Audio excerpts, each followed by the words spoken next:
Okay, mga kadumagalang presentation sa atong debate karon ang pagtulunan may tungod sa krus ug ang timaan niini naa og subok sa Biblia. Karon ang ihatag kaninyong kaigsunan ang pastor nga musupak niini mao si Pastor Dudimo Bacolando. Pastor, ang panahon gisuda na. Okay, good. Okay. Daghan salamat Mr. Moderator. O mayong hapon diha kanimo Mr. Sino. So baya po tayo ng mga kaaway ni Kristo no, may hapon ko. Dili ta maglangan tungod kay ang atong oras limited. So karon, ang atong tema ingon na pagtulungan sa krus, timaan sa krus, sugo sa Dios. So kini ingon Korinto 1:18 imong gigamit. Ang akong pangutana una diha. Kasuyan o sugo? Atong ipirmahan dire, subok man sa Dios. So dili ang suot sa mga apostol di ba sugo na sa Ang Dios? akong pangutana, unsa man kanang sugo sa Dios? Ipawali yun. Ipawali. Basahan daw kung naisugo. Kung na kayo mabasa nga gisugo sa pagwali. Ang bersikulo 1:18. Pare, Basahan. kung mabasa na ko adbitahon mong iya kasyawa. Dili na ako pangutana. Tubaga, ang Oh. akong pangutana. Kung mabasa na ko nga gisugo pagwali ha. Kung mabasa na ko ang pagsugo pagwali mahitungod sa pagtulunan sa cross, admitahon mo nga pili ka ng debate. Ang akong pangutana. Basahon Ang akong basahon pangutana. na mahadlo ka man ko. Ano yan?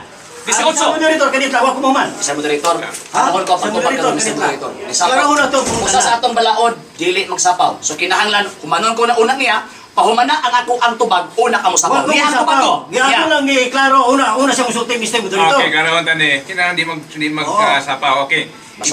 Ibalik kay pangutana. Ang akong pangutana mo ni. Diri sa 1 Korinto 18 na may sugo diha wala. So man sugo sa Pablo sugo man na. Basa daw kung naisugo. Una ka mabasa. Ang ano mo kondisyon pa man ka? Okay, mahadlo siya. Ano yan? Oh, kaya kung mo naging mauna. 17. Ah, Si Kristo wala magpadala nako arong pagbunyag kundi arong pagwali sa iyong ebanghelyo. Sugo, di ba? Dili sa nindot ka mga pulong kay samara na sa pagwat ni sa krus ni Kristo. Apan ang pagwali sa krus nagpabiling binuang alang sa nawala apan alang natong naluwas gahom ni sa Dios. Sugo ba? Sugo. Okay, kadua pangutana Mr. Dudimo Bacolando. Okay, pangutana. Aray ko pagutana kay sa... Kaya kung nihoyon pa sa Mr. Mr. Moderator, disgrasya na. Kaya ngayong kamana ka ng cross gahom sa Diyos. Dili ka mo na yun, ang Biblia may sulti. Imo na gigamit. Kaya Mr. ito Moderator, ka. murag pasanginlan ko niya ba? Klaro sa kong gibasa. Ang cross gahom sa Isus, dili ako na sulti. Okay, moderators time, moderators Dio, okay. Klaro ang pangutana kan direct to the point para matubag sa direct to the point, okay.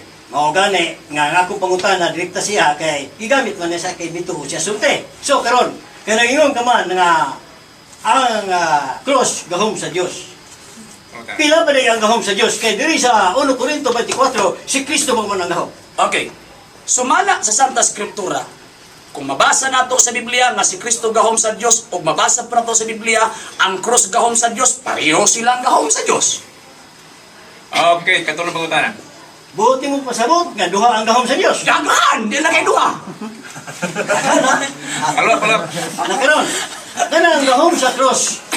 Na ba na gahom gikan sa Dios? Ay, sumana ka sa Biblia. Ang giingong kaya sa Biblia, tanaw na to, basahon na to. Diskumpiyado, masarog kasulti ng Apostol Pablo. O niya? Liso lagi kini makaway Kristo ba Ayan, kipay ako sa akin. pulong niya. Ay, isa. Ulat sa. Di mo mahadlok makabasahon. O niya? Apan ang pagwali sa krus nagpabiling binuang alang sa nawala. O po, nagbinuang ni para sa iya.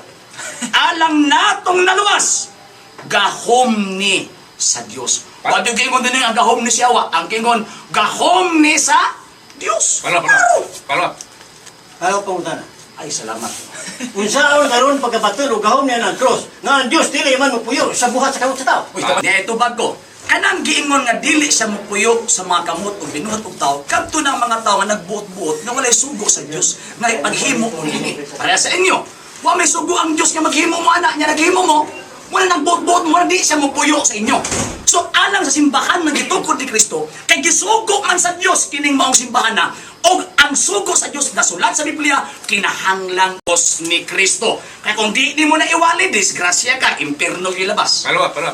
Unsa man na ini cross buhat ni sa kamot sa tao dili. Tubag, kining cross alang ni abtong mga buang-buang buhat ni tao. Apan sumala pa sa 1 Korinto 18, gahom ni sa Dios, kay gahom man sa Dios, ang buhat yun na sa Dios. Palwa. Kaya pumunta na. Ay, salamat. Satisfied din siya. Karon, kay karon panahon na daghan man naghimo cross sa Lukay. Sugo pura sa Dios. O, niya itong ko. Sumala pa sa Galasa 6:14, atong ipahambog ang krus ni Kristo, atong ipasigarbo ang krus ni Kristo. Kanang mga lukay nga naaron din na, nga binditado, gikan sa pulong na himong balaan, sumala sa pulong sa Santa Iglesia. Sumala sa pag-ampo, kay sumala pa na Apostol Pablo, mahimong balaan sa kabutang pinagi sa tubig o sa pag-ampo. So nahimo siyang balaan pinaagi sa pag-ampo simbahan. So kana ba, krus man na Kristo, balaan man na, balaan na, oy, hadlok mga ni ka. Na pura gahom. Ay na, hadlok mo na, hadlok ka, kay naigahong na. Saan mo pura na nga Ginoo nagsugo na daghan man mga tao naghimo niya na. O, neto pa ko. Kay imon mga daghang tao na daghang tao ang naghimo niya na. Tinuod nga daghang tao ang naghimo niya na. Pero hinumdumi ang naghimo ana kadtong sakop sa Santa Iglesia nga may sugo nga gisunod na iwali ang krus ni Kristo. 1 Corinto kapitulo 1 bersikulo 18. So angayan lamang silang muhimo, kamuwa mo angay ngano man mo subuan. Palwa. Ang Galacia 6:14 himo igamit. Ay salamat. Kuan na gyud, timbawas na gyud. Sige. Naghisbit pag Lukay dito. Neto pa ko, ang gisgutan sa Galacia Kapitulo 6, verso 14, ipasigarbo ang krus ni Kristo. Ang krus ni Kristo, karong panahon na daghang replika, na ay kahoy, na ay kwintas, o naapoy lukay. So, apila sa pagpasigarbo sa krus ni Kristo. Last to. Karon, kay isugo mo paghimo ka cross, paghimo og cross. Karon kasi Kristo ba naman kisa may inyong ilansang sa cross. Di naman kinahalang pang ilansang ang Kristo sa krus, kaya humana naman siya nalansang. Kanang among gitanaw nga krus, sumala pa ni Apostol Pablo, Galacia 6:14, atong ipasigarbo, 1 Corinto kapitulo 1 verso 18, kay kana gahuman sa Dios, so kanang maong krus, replika lang sa matuod nga krus ni Kristo. So kinahanglang himayaon, kinahanglang tagaan o dakong pagtagad o kinahanglan natong simbahon. Aron ka maluwas. Di na kinahanglang pagilansa pagbalik. Karon, kaya ang Galacia 5 wala man mag-mention og Lukay. Ang kunon ba mo nagbutbut lang na. Tempa, Mr. Moderator, bro. Disimbang na yun siya ba? Wako mo gamit anang sitasa, kanang Galacia kapitulo 5. Ay, sa 14. Sa 14. Niya, Oh. likon ako. Mo itong prinsipyo nga dali na, baka nang gingon ba nga one word is enough for a wise man. Sa hindi pa po nakapag-follow sa mga pages po natin, i-follow nyo po yung mga pages po natin, RJ Horolanciano II, TV Apolia Punto Argumento page, Kuya Apologies TV page, and RJ's Vlog 2022.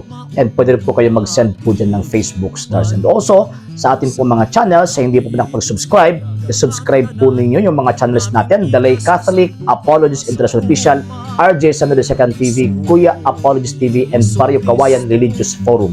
And pwede rin po kayo mag-send po dyan ng super sticker, super chats, and super thanks. And maraming salamat po sa mga kapatid at mga Katoliko na always pong tumutulong sa programa po natin. Maraming salamat po. Nang dahil po sa tulong at suporta po ninyo, ang programa pong ito, until now, andito pa rin po sa social media. And until now din po, nangangailangan pa rin po tayo sa tulong at suporta po ninyo dahil wala po kayong magagawa rito mga sir, mga ma'am, kung wala po yung tulong at suporta po ninyo. Sa gusto pong tumulong, sa gusto pong sumuporta, pwede po ninyong ipadala ang tulong at suporta po ninyo sa pamamagitan po ng ating mga account numbers dyan po sa ating pong screen. And pwede nyo po kaming i-message sa ating pong page kung via remittance po yung papadala po ninyo. Maraming salamat po in advance.